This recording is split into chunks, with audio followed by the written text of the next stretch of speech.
हाणे असांजे विच में असांजे देवलालीअ जा एक्स प्रेसिडेंट ऐं नासिक डिस्ट्रिक्ट सिंधी पंचायत फेडरेशन जा अध्यक्ष श्री उद्धव जी बोधानी ईंदा। इन्हनि पंहिंजे माना सिंधी पूज सिंधी पंचायत लाइ पंहिंजा घटि में घटि 27 खां 30 साल ॾिना आहिनि ऐं उन्हनि सॼे सिंधी समाज जी ॾाढी सुठी शेवा कई आहे। As a secretary, as a president, as a wise president चङनि उहिदनि ते रही करे उन्हनि शेवा कई आहे। हाणे वे नासिक डिस्ट्रिक्ट सिंधी पंचायत फेडरेशन जा प्रेसिडेंट आहिनि।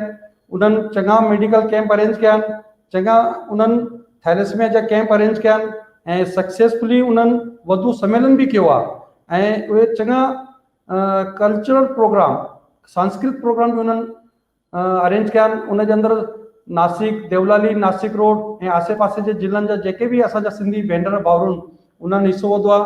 मां अॼु उन्हनि खे हिते पंहिंजा हिन विषय मथां सिंधी समाज जो इतिहास ऐं जेके अॼु जूं जनरल ॻाल्हियूं आहिनि, किथे असां रहिजी विया आहियूं, किथे असांखे छा करणु खपे या कहिड़ो असांजो कुझु ग़लति क़दमनि जे करे असां पुठियां रहिजी विया आहियूं, त मां श्री पवन जी खे चवंदुसि त उहे असांजे माजी प्रेसिडेंट ऐं अॼु जे प्रेसिडेंट नासिक सिंधी पंचायत श्री उद्धव जी बोधानी जी खे असांजे सभिनि जे साम्हूं स्टेज ते वठी अचनि ऐं अॼु जा वीचार उहे पेश कनि।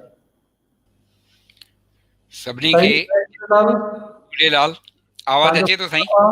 हा अचे थो, आवाज़ अचे थो। तव्हांजो अॼु जे हिन एपिसोड नंबर 3 में स्वागत आहे ऐं मां तव्हांखे विनंती कंदुसि त तव्हां पंहिंजा वीचार असां सभिनि जे साम्हूं रखो। तव्हांजा आवाज़ देश 132 देशनि में वेंदो ऐं असांजा जेके बि महाराष्ट्र, हिंदुस्तान जे अंदरि असांजा सिंधी भाउर भेनरूं ॿार आहिनि उहे तव्हांखे ॿुधी करे ॾाढो ख़ुशि थींदा। शुक्रिया साईं। गुज़िरियल 3 ॾींहंनि खां असां सिंध जो इतिहास विद्वाननि जे तरफ़ां श्री एशो न्यालानी, मिस्टर सुरेश बाबलानी ऐं ॿियनि तमामु विद्वाननि खां असां ॿुधा आहिनि। असांखे तमामु घणी जानकारी असांजे पुराणी सभ्यता जी, असांजी सभ्यता 5000 सालनि खां बि वधीक पुराणी आहे, उन जी असांखे ॼाण मिली आहे। चवंदा आहिनि, हिकिड़ो मशहूरु गुफ़्तो आहे, चवणी आहे त जेका जाति पंहिंजे माजीअ खे यानी गुज़िरियल वक़्त खे विसारे छॾींदी आहे, उन जातीअ खे माजी बि विसारे छॾींदी आहे। उन जो मतिलबु उहो आहे त पंहिंजे माजीअ खे विसारे विहण वारी जातीअ जो इतिहास, उन जो नालो निशान मिटिजी वेंदो आहे इतिहास मां। हिकिड़ो नंढिड़ो मिसाल आहे उन जो। असांजे विराङे खां पोइ हिकिड़ो ग़रीब कुटुंब, माउ पुट हुआ, हिंदुस्तान में आया। ॾाढी ग़रीबी हाल, 2 वेला बि उन्हनि जो ॾुखियो खाधो निकिरंदो हो। पर माउ पंहिंजे पुट खे चवंदी, पुट अॼु नेरनि ते छा खाईंदे, दाल पकवान ठाहे ॾियां? त हुनजो पुटु चवंदो हा। पर हूअ वीचारी हुनखे ॾींदी ढोढो ऐं बसर हुई। वरी 2-3 ॾींहं रखी करे वरी हुनजी माता पंहिंजे पुट खे चवंदी, पुट अॼु मंझंदि जो मानीअ ते छा खाईंदे? अॼु मां तोखे साई भाॼी ऐं तारी ठाहे ॾियां? हुनजो पुटु चवंदो हा। पर वरी वीचारी उनखे मानीअ ते बि उहो साॻो ई बसर ऐं ढोढो ॾींदी। वरी 2-3 ॾींहं मस गुज़रंदा हुआ। वरी माता पंहिंजे पुट खे चवंदी हुई त पुट बिहनि जी भाॼी खाईंदे? त उहो पुटु चवंदो हा। पर वरी माता उनखे साॻो ढोढो ऐं बसर ॾींदी। ग़रीबी हाल। हिकु ॾींहुं हुनखे पुटंसि चयो त माता, तूं मूंखां रोज़ु पुछंदी आहियां, तूं मूंसां चर्चो त नथी करें पई, तूं मूंखे ॾींदी त ढोढो ऐं बसर आहे? त मानस जो चहिरो गंभीर थी वियो। हुनजो चहिरो गंभीर थी वियो। थोरी देरि खां पोइ चयईं त पुट, मां चर्चो न कंदी आहियां। मां तोखां उन्हनि खाधनि लाइ उन करे पुछंदी आहियां जीअं तोखे यादि रहे त अॻे असीं अहिड़ा खाधा खाईंदा हुआसीं, जीअं तूं विश्वास करे सघे त असांजी क़िस्मत में सदाईं ढोढो ऐं बसर लिखियलु न आहे, असांखे वरी बि उहा कोशिशि करणी आहे त वरी असां उहा ज़िंदगी वापसि माणे सघूं। इहो आहे इतिहास खे यादि करणु। मानस चवंदी, पुट असां एतिरी कोशिशि कंदासीं त जेको मां तोखे चवंदी आहियां असां उहो सभु हासिलु करे सघूं। असांजी सिंधी क़ौम जॾहिं बि असांजो विरहाङो थियो सॼी दुनिया में पखिड़िजी वई। असां माइनॉरिटीअ में आहियूं, न रुॻो पंहिंजे देश में पर सॼे वर्ल्ड में। पर मां फ़ख़्र सां हिकिड़ी ॻाल्हि चवां थो त असांजी जेका सिंधी क़ौम आहे उहा सॼी दुनिया में हिकु मॉडल आहे। असां उनखे ईअं करे चऊं त असांजी क़ौम मॉडल माइनॉरिटी आहे। मॉडल जो मतिलबु छा आहे? जंहिंमें 4 ॻाल्हियूं हुजनि। पहिरीं ॻाल्हि त जंहिं जातीअ में पढ़ियल माण्हुनि जो तइदादु वधीक हुजे उहा जाती मॉडल आहे।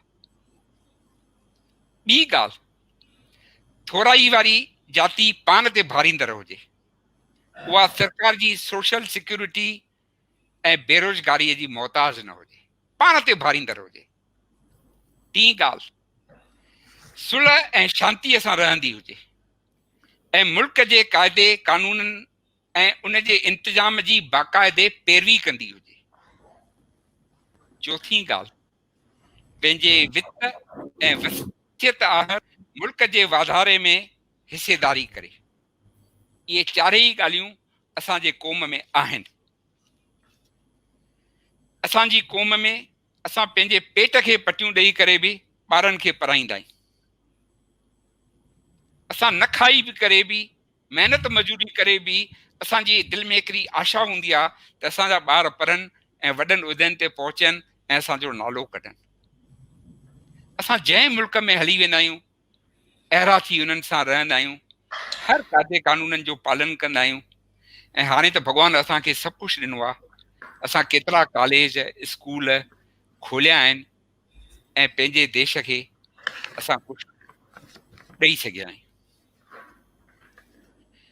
साथियो, चवंदा आहिनि त गुज़रीअ खे यादि न कर, गुज़रीअ खे यादि न कर, आईंदीअ जी प्रचार न कर, जेको हींअर आहे उन जो उपचार कर। गुज़रीअ खे यादि न कर, आईंदे जी प्रचार न कर ऐं जो हींअर आहे उन जो उपचार कर। इन मंत्र खे वठी करे असां पंहिंजो कार्य कंदा आहियूं। जीअं मुंहिंजे वास्ते ॿुधायो वियो त मां 40 सालनि खां वठी पंचायतुनि सां ऐं कुझु संस्थाउनि सां जुड़ियल आहियां ऐं गुज़िरियल साल खां वठी नासिक डिस्ट्रिक्ट सिंधी पंचायत जी ज़िमेवारी मुंहिंजे मथां आई आहे। असांजी नासिक डिस्ट्रिक्ट में 17 पंचायतूं आहिनि, नंढा नंढा ॻोठ आहिनि, उहे बि असां सां जुड़ियल आहिनि। कुझु वक़्तु अॻु में मां ऐं मुंहिंजा कुझु साथी असां उन्हनि पंचायतुनि जो दौरो कयोसीं, उन्हनि पंचायतुनि जे ॻोठनि में वियासीं। छा ॿुधायां मां तव्हांखे, हितां खां नासिक खां जीअं असां शुरू कयोसीं, पहिरियों निफ़ार वियासीं, उते 4 घर सिंधियुनि जा। उन खां पोइ येवला वियासीं, उते 7 घर सिंधियुनि जा। उन खां पोइ नांदगांव वियासीं, उते 4 घर सिंधियुनि जा। मनमार वियासीं, उते 75 घर हुआ ऐं मालेगांव में 100 खनि घर हुआ। जॾहिं असां नंढनि नंढनि ॻोठनि में वियासीं, निफ़ार में, येवला में, त असां उन्हनि खां पुछियोसीं त भाई तव्हां 4 रुॻो फैमिलियूं हिते ॻोठनि में छो था रहो पिया? छो न तव्हांखे आस्ते आस्ते करे ऐं शहरनि में वञणु खपे, जिते तव्हांजा मिट माइट हुजनि, जेके वॾा शहर हुजनि, जिते सभु सहूलियतूं हुजनि, जिते मेडिकल फैसिलिटी हुजे, पढ़ाई ॿारनि जे पढ़ाईअ जो आईंदो हुजे ऐं ॿियूं जेके रोज़गार जूं वॾियूं ॻाल्हियूं हुजनि, उते तव्हां छो न था शिफ्ट थियो पिया? असां उन्हनि खे सां हमेशह लह विचण में रहंदा हुआसीं। असां येवला वियासीं, असां उन्हनि खां पुछियोसीं त भई तव्हांखे कहिड़ा प्रॉब्लम्स आहिनि, मकानी माण्हू जेके तव्हां सां कीअं डील कंदा आहिनि। त उन्हनि असांखे ॿुधायो त असां येवला में 7 कुटुंब आहियूं ऐं 7 ई कुटुंब हिक हंधि रहंदा आहियूं ऐं असांखे धंधे जी त काई परवाह कोन्हे, पर असांखे मिटनि माइटनि में ॾाढी तकलीफ़ थींदी आहे। हिते असां सां कोई मिटी माइटी करण जे वास्ते तयारु कोन थो थिए पियो ऐं इहो असांजे वास्ते वॾे में वॾो मसइलो आहे। त मां चयोमांसि बराबरि आहे, ॻोठनि में त इहे ॻाल्हियूं रहंदियूं ई, ऐं उन करे तव्हांखे जेकॾहिं पंहिंजो आईंदो ठाहिणो आहे, पंहिंजो फ्यूचर ठाहिणो आहे, त तव्हां आस्ते आस्ते करे हिन मां निकिरो। तव्हां नासिक अचो, ॿिए कंहिं वॾे शहर में वञो जिते तव्हांजा मिट माइट हुजनि। पूनो आहे पासे में, नगर आहे, जलगांव आहे, वॾा वॾा शहर आहिनि। तव्हां उते वञी करे आस्ते आस्ते करे सेटल थियो, उते तव्हांजो आईंदो ठहंदो। न त हिते तव्हांखे डे बाय डे तव्हांजा प्रॉब्लम्स वधंदा वेंदा। मूंखे ॿुधाईंदे ख़ुशी थी थिए पई त अॼु निफ़ार मां 3 घर शिफ्ट थी करे नासिक पहुची विया आहिनि, नासिक में अची विया आहिनि। असां नांदगांव में वियासीं, उते 4 घर आहिनि सिर्फ़ु सिंधियुनि जा। उन में हिकिड़ो मिस्टर नागपाल हो, उन चयो साईं मुंहिंजी धीअ मेडिकल पढ़ी रही आहे पर पूने में पढ़ी रही आहे, त आस्ते आस्ते चई असां साईं पूने में शिफ्ट थी वेंदासीं। मूंखे ॾाढी ख़ुशी थी। मां सिंधी साहित्य संगत सां बि जुड़ियल आहियां, जंहिंजी शुरूआति मिस्टर प्रेम तोलाणीअ कई हुई। मिस्टर प्रेम तोलाणी ऐं असांजो अॻूणो प्रेसिडेंट श्री शीतलदास बालाणी लॻभॻि सॼे हिंदुस्तान जो दौरो कयो, जिते जिते सिंधी रहंदा आहिनि। उहे मूंखे ॿुधाईंदा हुआ त असां वेंदा हुआसीं सॼी आसाम में 30-40 घर सिंधियुनि जा, के यानी हर स्टेट्स में असां आहियूं, कंहिंमें 5 घर, कंहिंमें 4 घर, कंहिंमें 6 घर, कंहिंमें 7 घर। त उहो कीअं थींदो हुओ, उन जो असरु असांजे सामाजिक ढांचे ते पइजी रहियो आहे। नतीजो उहो थी रहियो आहे त उन्हनि जिते सिंधी तमामु माइनॉरिटीअ में आहिनि, उते उन्हनि जा ॿार इंटरकास्ट या त शादी करे वेही था रहनि पिया। जेको बि मसइलो असांजे समाज में ॾाढो वॾो थींदो थो वञे पियो, ऐं असांजे पंचायतुनि खे सोचणु खपे। असांजी डिस्ट्रिक्ट पंचायत जी इहा ई कोशिशि रही आहे त जेके बि गांवनि में थोरा थोरा घर आहिनि सिंधियुनि जा, उन्हनि खे असां वॾनि शहरनि में आणण जी कोशिशि कयूं ऐं उनखे मुख्य धारा में वठी अचूं। ॿी ॻाल्हि, असांखे मालेगांव में ॿुधायूं त साईं असांजा ॿार ॾाढा टैलेंटेड आहिनि, उहे पढ़णु चाहिनि था पिया। उन्हनि इहो ॿुधायो त नंदुरबार खां वठी मनमार ताईं 162 ॿार, नंदुरबार बेल्ट खां वठी मनमार बेल्ट ताईं 162 ॿार तव्हांजे नासिक में पढ़ंदा आहिनि, इंजीनियरिंग कॉलेज में, मेडिकल कॉलेज में ऐं ॿिया वॾा वॾा कोर्स मैनेजमेंट में पढ़ंदा आहिनि। पर जॾहिं प्रॉब्लम उहो आहे त उन्हनि खे उते रहण जे वास्ते कोई सुटेबल जॻह कोन्हे, सिंधियुनि जा हॉस्टल्स कोन्हनि, त उहे के वीचारा मिटनि माइटनि वटि रहंदा आहिनि, के धर्मशालाउनि में के रहंदा आहिनि, के पंहिंजो बंदोबस्तु पाण कंदा आहिनि। त असांजा जेके सिंधी जाती आहिनि, जेके असांजा NRIs आहिनि, जेके दानवीर आहिनि, उन्हनि खे बि इन्हनि ॻाल्हि लाइ ध्यानु ॾियणु खपे त जेके वॾा वॾा हब आहिनि, जीअं पूनो आहे, IT हब आहे, उते असांजे ॿार पढ़ाई कनि था, नौकरियूं कनि था पिया। नासिक आहे, जीअं असांखे ॿुधायो वियो त भई असां पंहिंजा ॿार वधीक मोकिले सघंदा आहियूं। अञा असां छोकिरियुनि खे त मना यानी घटि मोकिलींदा आहियूं, पर असां जेकॾहिं असांखे प्रॉपर व्यवस्था थी मिले त असां अञा पंहिंजे ॿारनि खे वधीक वॾे तइदाद में मोकिलियूं। त मां वेनिती कंदुमि उन्हनि सभिनी NRIs खे त ॿिए पासे बि ध्यानु कनि था पिया, पर अॼु जी डिमांड, अॼु जी ज़रूरत इहा आहे त जिते असांजा वॾा वॾा जेके शहर आहिनि या जिते पढ़ाईअ जूं फैसिलिटीज़ आहिनि, नौकरीअ जूं फैसिलिटीज़ आहिनि, उते पंहिंजे सिंधियुनि जे वास्ते हॉस्टल्स हुअणु तमामु ज़रूरी आहे, तमामु ज़रूरी आहे। उन खां पोइ असां उहा ॻाल्हि ख़्याल में रखी करे जॾहिं असां वापसि नासिक आयासीं त मां जेके असांजा बिल्डर आहिनि, मिस्टर नरेश कारा, मिस्टर वासुदेव लालवानी, उन्हनि सां मां ॻाल्हायो। उन्हनि चयो भाई असां वटि जॻहियूं जाम आहिनि, हर एरिया में असांजी कंस्ट्रक्शन हली रही आहे, ऐं जंहिं पासे में उन्हनि जो कॉलेज हूंदो असां उन्हनि ॿारनि खे, जेकॾहिं डिस्ट्रिक्ट पंचायत ज़िम्मेवारी खणे त असां उन्हनि ॿारनि खे पंहिंजी जॻहियूं असां ॾियण जे वास्ते तयारु आहियूं। ऐं असां अहिड़ो जेको आहे इतलाउ जेको आहे पंहिंजनि पंचायतुनि खे असां ॾिनो आहे। पर हिन दफ़े छा थियो, लॉकडाउन हुअण जे करे स्कूल कॉलेज जीअं हिन साल चालू न थिया आहिनि त इहो कमु माना यानी आहे। पर जॾहिं बि स्कूल कॉलेज चालू थींदा त असांजे डिस्ट्रिक्ट पंचायत जे तरफ़ां पहिरीं कोशिशि रहंदी त वधि में वधि ॿार अचनि पढ़नि ऐं असां उन्हनि खे जेका बि फैसिलिटी डिस्ट्रिक्ट पंचायत जे तरफ़ां असां प्रोवाइड करे सघूं था असां उन्हनि खे बिल्कुलु प्रोवाइड कंदासीं। इहा असांजी कोशिशि रहंदी। मुंहिंजा साथियो, जेको असां सिंध जो इतिहास असां ॿुधंदा था रहूं पिया, त पहिरें ॾींहुं असांखे ॿुधायो वियो त असांजे सिंध जे इतिहास में पंचायती सिरिश्तो जेको हो उन वक़्तु बि हो। माना पंचायत जो सिरिश्तो असां वटि हलंदो थो अचे। असांजो खे कोई पंहिंजो न स्टेट आहे न असांखे पंहिंजी गवर्नमेंट आहे। असांखे ईअं सम्झणु खपे त जेका आहे असांजो धर्म आहे त असां हुन पंचायती सिरिश्ते खे तमामु मज़बूत कयूं ऐं वॾी उमिरि वारा आज़मूदगार माण्हू उन्हनि खे हलाइनि। उन ईअं करण सां असांजा घणा मसइला हल थी सघंदा आहिनि। अंकल मां जो थोड़ो बारे में ॾिठो। हा साईं। अंकल मां थोड़ो टाइम जो थोड़ी तकादो आहे, थोड़ो लेट चालू थिया आहियूं। हा, थोड़ो माना ॾेढ में वञी पाण ॻाल्हाईंदो। हा, ॿिनि टिनि मिंटनि में मां हा, कंक्लूड यस कंदुमि। यस यस यस यस यस। मां हिन में इहो ॾिठो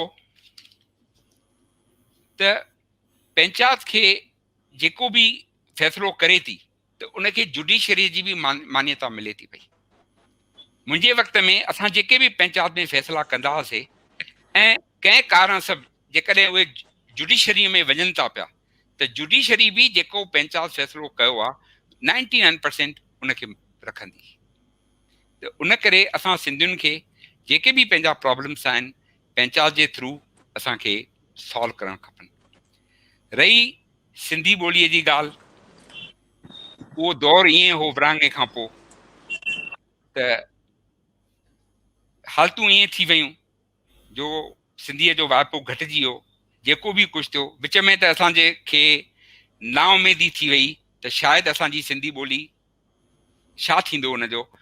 पर हाणे मां ॾिसां थो 4-5 साले खां वठी सभिनी इहा ॻाल्हि महसूसु कई आहे ऐं सभिनी में उहो जज़्बो आयो आहे। ऐं सिंधी ॿोलीअ खे जीआरण जो जेको तरीक़ो आहे उहो आहे आवाज़ी कल्चर। पढ़णु ऐं लिखणु उहो थोरो ॾुखियो आहे। थी सघे थो अॻिते हली करे उहो बि कमु चालू थी वञे। पर हिन वक़्तु आवाज़ी कल्चर सां तमामु वॾो फ़र्क़ु पियो आहे। जेके असांजा मशहूरु सिंगर्स आहिनि, काजल चंदीरामानी आहे, मंजूश्री आहे, जतिन उदासी आहे, जिन जे प्रभाव जे करे असांजा केतिरा यंगस्टर्स उन्हनि तरफ़ माइल थिया आहिनि। हाणे असां थोरी देरि अॻु असां हुन बेबीअ जो आवाज़ु ॿुधोसीं, केॾो सुठो पई ॻाल्हि, केॾो मिठो पई ॻाए, दिलि खे वणे पियो, दिलि खे ख़ुशी पई थिए। उन करे मां आशावादी आहियां त चवंदा आहिनि न जेको सुबुह जो भुलियल शाम जो वापसि अचे त उनखे भुलियल न चइबो आहे। थी सघे थो पंहिंजे हालतुनि जे करे जेकॾहिं कुझु टाइम असांजे ॿोलीअ खे असां ध्यानु न ॾेई सघियासीं, चिंता करण जी ॻाल्हि कोन्हे, आशावादी थियणु खपे। वरी उहो समो ईंदो, भॻवानु कंदो, वरी उहा ॿोली जेका आहे असांजी वधंदी, वीजंदी, फलजंदी। हिकिड़ी ॻाल्हि जेका इम्पॉर्टेंट आहे, मां चवंदुमि, मूंखे हिकु शाइर जूं 2-टे सिटियूं यादि थियूं अचनि त असांजो जॾहिं विरहाङो थियो हो त शाइर असांजा चवंदा हुआ त वतन तां जान घोरी सा बि थोरी, सिंधियुनि जान न घोरी पर वतन घोरे आया। उहे जॾहिं जेके हिते ॼावा से बि सिंधी सॾिबा, उहे जॾहिं सिंध घुमण वेंदा त माण्हू ईअं चवंदा त सिंधी आया आहिनि सिंध ॾिसण। इहो असांजे वास्ते चयो वेंदो आहे, असांजा शाइर चवंदा आहिनि। पर मां हिकु ॻाल्हि इन ते ॿुधाइणु चाहींदुमि त हिन वक़्तु असांजा जेके सियाणा माण्हू आहिनि, दानशूर आहिनि, इनाराज़ आहिनि, पॉलिटिशियन आहिनि, जेके पॉलिटिक्स में इहे रखनि था पिया, उन्हनि जो हिकिड़ो नज़रियो आहे त असांखे हाणे हिंद में सिंध ठाहिणी आहे। हाणे उहो वक़्तु अची वियो आहे। मां डॉक्टर राम बख्शाणीअ खे केतिरा ई दफ़ा ॿुधो आहे त असांखे हिंदू में सिंध ठाहिणु खपे, त मूंखे ईअं लॻंदो आहे त हुन जे दिलि में को रोड मैप आहे, को हुन जे दिलि में माना प्लैनिंग आहे, ऐं अहिड़ी प्लैनिंग केतिरनि माण्हुनि जे दिलनि में हूंदी, मुंहिंजे मन में बि आहे।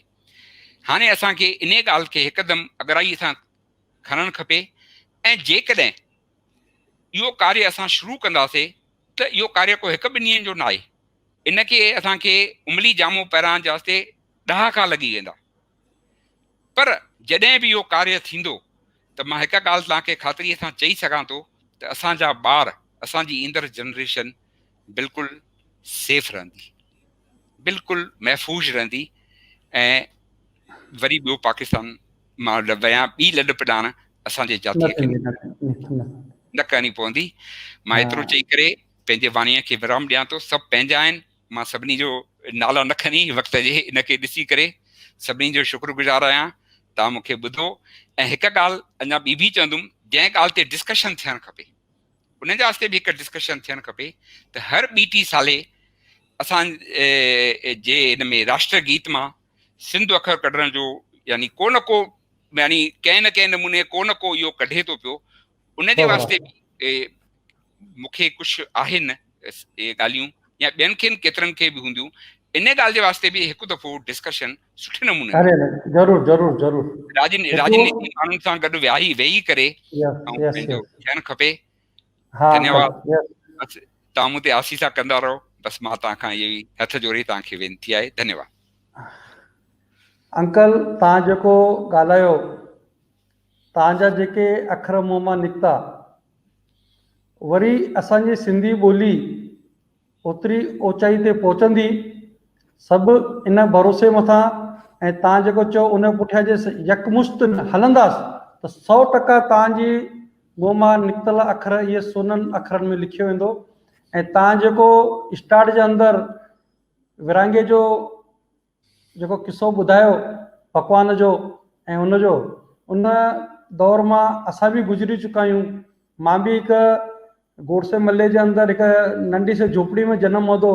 असांखे असांजे माउ पीउ, असां 6 भाउर, माना 3 भेनरूं 3 भाउर हुआसीं, असां सभिनि खे हिकु हिकु बकरी विराए ॾिनी हुई। असां उन बकरी जो खीरु पीअंदा हुआसीं, त उन वक़्तु यादि ईंदी हुई, माण्हू गांइ मेंह जो खीरु पीअंदा हुआसीं, माण्हू खिलंदा हुआ असांजे मथां, पर हालतूं हुयूं। उन्हनि सभिनि खे मुंहुं ॾेई करे तव्हां जहिड़ा माण्हू असांखे मिलिया, शीतल अंकल जहिड़ा मिलिया, असांजो अंकल नारायण दास चावला उहे असांखे मिलिया। तव्हांजे हथ हेठां असां सभु सिखियासीं, ऐं तव्हां असांखे सुठी तरह सेखारियो समाज शेवा कीअं थींदी आहे। मां बि तव्हां सां गॾु 13-15 साल खां कमु कयो आहे, ऐं अॼु उन ई वारसे खे अॻियां वठी करे अॻियां हलूं था। ऐं तव्हांजी आसीस हमेशह हुजे, इहा ई तव्हांजी मां तव्हां खां हिकु प्रार्थना थो कयां।